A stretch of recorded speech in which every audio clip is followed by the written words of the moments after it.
Hyderabad KBR park పరిసరాల్లో one way traffic trial run కొనసాగుతోంది. రాత్రి 8 గంటల వరకు ఈ వన్ వే ట్రయల్ రన్ జరగనుంది. హెచ్సిఐటి ప్రాజెక్టు పనుల దృష్ట్యా ట్రాఫిక్ మళ్లింపు చేపట్టారు. వన్ వే ట్రయల్ రన్ ని సిపి సజ్జన, జాయింట్ సిపి జోయల్ డేవిస్ పరిశీలించారు. మరింత సమాచారం మా ప్రిన్సిపల్ కరెస్పాండెంట్ జ్యోతి అందిస్తారు. సార్, ఏ విధంగా జరుగుతోంది ట్రయల్ రన్? బాగానే జరుగుతుంది. ప్రజలందరూ కూడా బాగానే మూవ్మెంట్ చేస్తున్నారు. ఈరోజు కొంచెం సండే లాస్ట్ పైలట్కి కొంచెం ట్రాఫిక్ వాల్యూమ్ కూడా ఎక్కువ ఉందని చెప్పి మనం చూస్తున్నాం. కొంచెం బిజీ డేనే. సో అందుకు మనం కూడా అన్ని జంక్షన్స్ కూడా స్టడీ చేస్తున్నాం, ఎక్కడ ఎట్లా ప్రాబ్లమ్స్ వస్తుందని చెప్పి.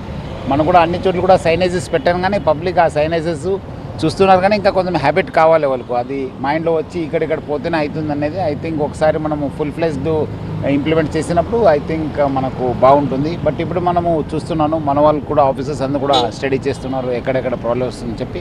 ప్రజలు లాస్ట్ టైం బాగా సహకరించారు. ఈసారి కూడా ఓవరాల్ బాగానే కోఆపరేషన్ ఉంది. వచ్చే రోజు కూడా I request them to please cooperate. ఇది ఒకసారి మొత్తం 7 ఫ్లైఓవర్స్ 7 అండర్ పాస్ వస్తే it will be very seamless. అందరు కూడా బాగా జరుగుతుంది.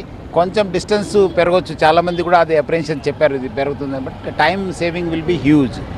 మైగా హాస్పిటల్స్ కావచ్చు, రోడ్ నెంబర్ 45 దగ్గర ఏ విధంగా ఉండబోయే ఛాన్సెస్ ఉన్నాయంటారు సార్? ఇప్పుడు మనకి సెకండ్ పైలట్ స్టడీ ఇది. దీనిలో కూడా మనం నోట్ చేసుకొని కొన్ని కరెక్షన్స్ చేయాల్సి ఉన్నాయి. ఇప్పుడు ఇక్కడ మనము బసవతారకం దగ్గర ఉన్నాము. ఈ రోటరీ ఉంది.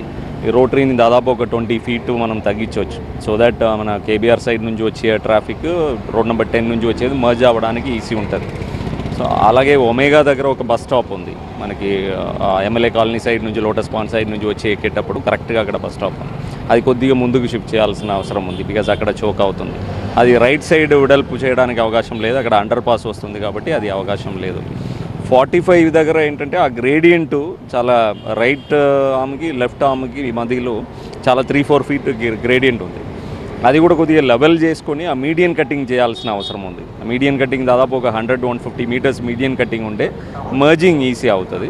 2 వేస్ను కూడా వన్ వే చేశారు, అంటే టైం కొంత సేవ్ అవుతుంది. డిస్టెన్స్ ఎక్కువైనప్పటికీ దీనికి సంబంధించి పూర్తి స్థాయిలో కూడా ట్రయల్ 1లో ఎటువంటి ఇబ్బందులు ఉన్నాయి, ట్రయల్ 2లో ఎటువంటి ఇబ్బందులు ఉన్నాయి, వీటన్నిటిని కూడా పరిశీలించి ఆ తర్వాత కూడా ఈ యొక్క పూర్తి స్థాయిలో ఈ వన్ వేని అందుబాటులోకి తీసుకొని వస్తాం. దానికి ప్రజలు సహకరించాలంటూ కూడా సిపి సజ్జనార్ చెప్తూ ఉన్నారు. విడిచెల్లి శివకుమార్తో కలిసి జ్యోతి టీవీ9 హైదరాబాద్.